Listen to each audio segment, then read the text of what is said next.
नमस्कार दोस्तों, मैं डीके जोशी आपका लॉ एंड लॉज में स्वागत करता हूं। आज हम एक ज़रूरी विषय पर बात करेंगे। वह है केस दर्ज हो जाने के बावजूद भी क्या हम अपनी सरकारी नौकरी को पा सकते हैं, और सरकारी नौकरी पाने के बाद यदि हमारे खिलाफ़ कोई मुकदमा दर्ज हो जाता है तो ऐसी स्थिति में हमें क्या करना चाहिए। सबसे पहले हम बात करते हैं कि केस अगर क्रिमिनल केस दर्ज हमारे खिलाफ़ होता है तो तभी इस प्रकार की आपकी चिंता हो सकती है। जो सिविल मैटर्स होते हैं, जो दीवानी मामले होते हैं, उसमें ऐसी चिंता वाली कोई बात नहीं है। तो सबसे पहले हम बात करते हैं वो युवाओं की जो केस दर्ज हो जाने के बाद कोई फॉर्म भरना चाहते हैं, अपने सरकारी नौकरी की तैयारी करना चाहते हैं, तो उनके लिए क्या स्थिति होगी। यदि कोई भी केस आपके खिलाफ़ दर्ज हो जाता है तो आपको घबराने की कोई ज़रूरत नहीं है। केस दर्ज हो जाने से कोई व्यक्ति अपराधी नहीं हो जाता और उसके जो भविष्य के लाभ हैं उनको रोका नहीं जा सकता है। हाँ, अगर आपको कोई फॉर्म भरना है, कोई केस दर्ज हो जाता है, तो सबसे पहले आपको जो काम करना है और इस बात का ध्यान रखना है कि आप फॉर्म भरते समय अगर यह जानकारी आपसे मांगी जाती है कि आपके खिलाफ़ कोई मुकदमा तो दर्ज नहीं हुआ है, तो आपको वह जानकारी स्पष्ट रूप से देनी चाहिए। क्योंकि यहाँ पर बहुत सारे लोग यह गलती कर जाते हैं कि वह इस जानकारी को छुपा देते हैं। इसको छुपाने से लाभ नहीं होगा बल्कि नुकसान हो सकता है। अब अगली स्टेज आती है कि यदि आपने फॉर्म भर दिया हो, उसके बाद ऐसा कोई मुकदमा दर्ज आपके खिलाफ़ हो गया हो, तो फिर क्या करें।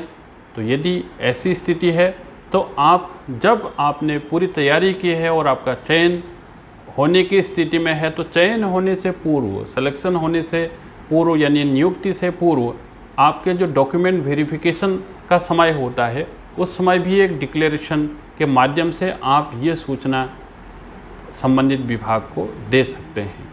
और फिर आप अगर आपकी अपॉइंटमेंट हो जाती है तो आप अपनी नौकरी कर सकते हैं।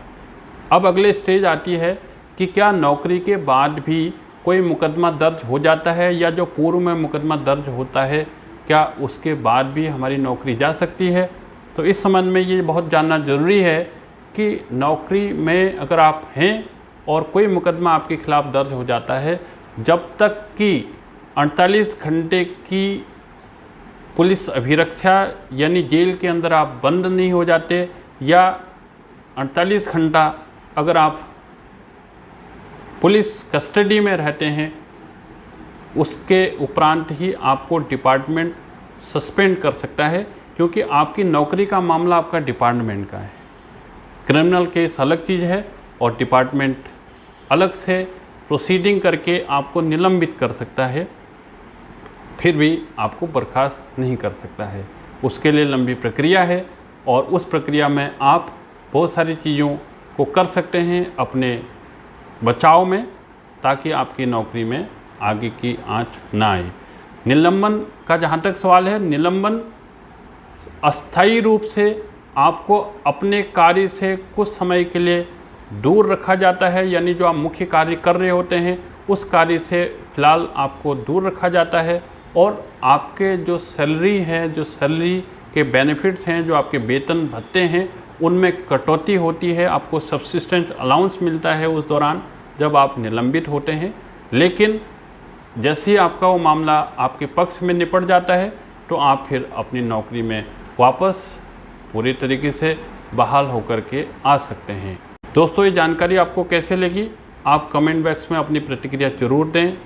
और हाँ, अगर आप लॉ एंड लॉज चैनल में पहली बार आ रहे हैं तो आप इस चैनल को सब्सक्राइब भी करें, और अगर ये जानकारी आपको अच्छी लगी तो इसको लाइक भी करें और शेयर भी करें। आपका धन्यवाद।